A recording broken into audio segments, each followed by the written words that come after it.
হ্যাঁ, আজকে আমি তোমাদেরকে নবম দশম শ্রেণীর বা একাদশ দ্বাদশ শ্রেণীর যে রাইট ফর্ম অফ ভার্বস রয়েছে এই টপিকটি থেকে পড়াবো। তো এই টপিকে আমরা এর আগে 6টা রুলস দেখেছি, আজকে আমরা সাত নং রুলস থেকে দেখব। তো ফার্স্ট যে রুলসটি রয়েছে আমাদের সেটি হচ্ছে ওয়ান্স বা এগো, স্টার্টে এই ওয়ার্ডগুলো যদি থাকে তাহলে এগুলো পাস্ট সিম্পল টেন্স বলে বা সিম্পল টেন্স নির্দেশ করে। সেক্ষেত্রে রুলসটি হচ্ছে সাবজেক্ট প্লাস ভার্বের পাস্ট ফর্ম প্লাস হচ্ছে অবজেক্ট। এবং এক্ষেত্রে আমরা একটা এক্সাম্পল দেখতে পারি, তাহলে এক্সাম্পলটা হচ্ছে once there lived dash a king. এক্ষেত্রে যেহেতু ওয়ান্স শব্দটি রয়েছে তাহলে এটা পাস্ট সিম্পল টেন্স নির্দেশ করছে, এবং সেক্ষেত্রে যে ভার্বটি সেটি হচ্ছে পাস্ট ফর্মে হবে এবং লিভের ফার্স্ট ফর্ম হচ্ছে লিভড। এরপর 8 নং যে রুলসটি রয়েছে সেটি হচ্ছে then, at that time, at that moment এই ওয়ার্ডগুলো যদি থাকে তাহলে পাস্ট কন্টিনিউয়াস টেন্স হবে, এবং পাস্ট কন্টিনিউয়াস টেন্সের রুলসটি হচ্ছে সাবজেক্ট প্লাস ওয়াজ বা ওয়ার বসবে, সেক্ষেত্রে সাবজেক্ট অনুযায়ী বসবে, এবং প্লাস হচ্ছে ভার্ব প্লাস আইএনজি প্লাস হচ্ছে অবজেক্ট। এবং আমরা যদি একটা এক্সাম্পল দেখি সেটি হচ্ছে দে প্লে ড্যাশ ফুটবল দেন। তাহলে দে যেহেতু রয়েছে অবশ্যই ওয়ার আসবে, পুরো ভার্বটি আসবে এবং তার সাথে মেন ভার্বের সাথে জাস্ট আইএনজি যুক্ত হবে। এবং 9 নং যে রুলসটি সেটি হচ্ছে পাস্ট পারফেক্ট। এই রুলসটি খুবই ইম্পর্টেন্ট এবং এটা থেকে বেশিরভাগ ক্ষেত্রে আসতে দেখা যায় past perfect plus before plus past indefinite. এক্ষেত্রে পাস্ট পারফেক্টের রুলস হচ্ছে সাবজেক্ট প্লাস হেড থাকবে এবং ভার্বের পাস্ট পার্টিসিপল ফর্ম হবে প্লাস হচ্ছে অবজেক্ট হবে। এবং the patient died dash before the doctor came. তো এক্ষেত্রে পাস্ট পারফেক্ট হলে হেডের সাথে যে মেইন ভার্বটা থাকবে সেটা জাস্ট হচ্ছে থার্ড ফর্ম আনতে হবে, মানে ভার্বের পাস্ট পার্টিসিপল ফর্ম আনতে হবে, সেক্ষেত্রে ডাইড। এবং বিফোর দ্য ডক্টর কাম রয়েছে, এখানে কেম হবে কারণ হচ্ছে পাস্ট ইনডিফিনিট।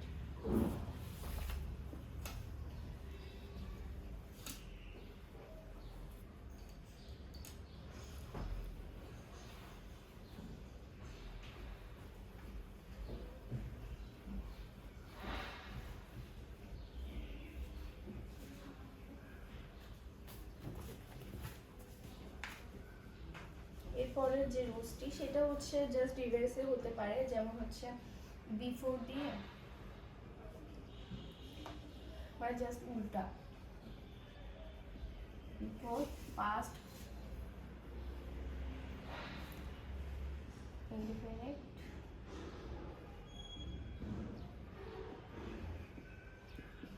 প্লাস হচ্ছে পাস্ট পারফেক্ট। তো এটা একটা এক্সাম্পল আমরা দেখি, before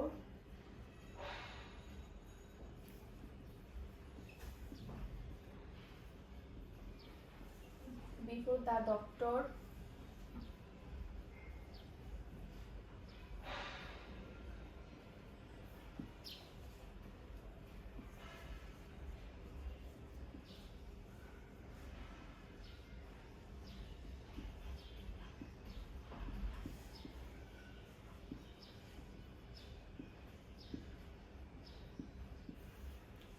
before the doctor came, যেহেতু পাস্ট ইনডিফিনিট বলা হয়েছে সেহেতু কেম হবে, এবং দ্য পেশেন্ট হ্যাড ডাইড হবে কারণ হচ্ছে past perfect.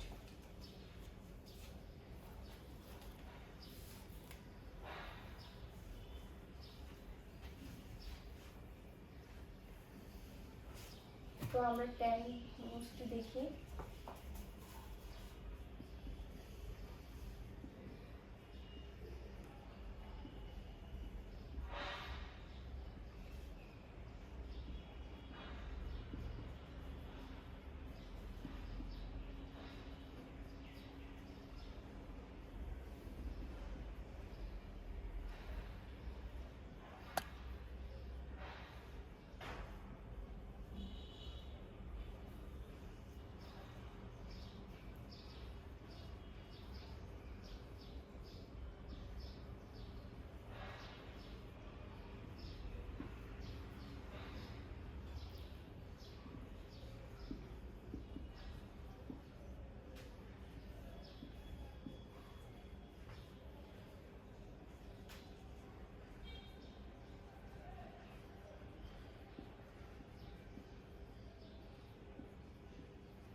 Past simple plus হচ্ছে আফটার প্লাস হচ্ছে পাস্ট পারফেক্ট, এই রুলসটাও খুবই ইম্পর্টেন্ট। দ্য টিচার এন্টার্ড হবে কারণ পাস্ট সিম্পল, এবং দ্য প্লাস আফটার ওয়ার্ডটা দেখলে এর আগে যেটা থাকবে সেটা পাস্ট সিম্পল হবে, পরেরটা হবে পাস্ট পারফেক্ট। পাস্ট পারফেক্টের রুলস হচ্ছে হ্যাড প্লাস ভার্ব থ্রি, তো রিংয়ের রাং হবে। এরপর জাস্ট এটার রিভার্স বা উল্টাটা।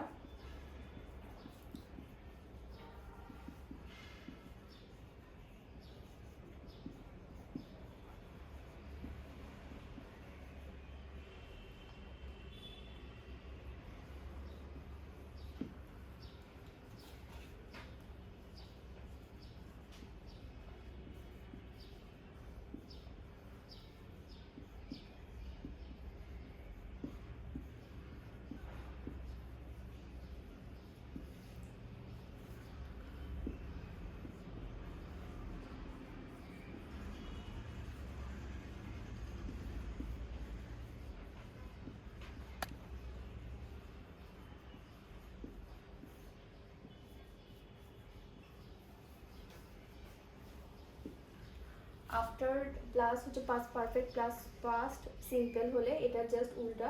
After the bell ring dash, তাহলে হ্যাড প্লাস ভার্ব থ্রি মানে হচ্ছে ভার্বের পাস্ট পার্টিসিপল ফ্রমটি হবে, এবং the teacher enter past simple tense হবে ভার্বের থ্রি। তো আজকে হচ্ছে এই পর্যন্ত।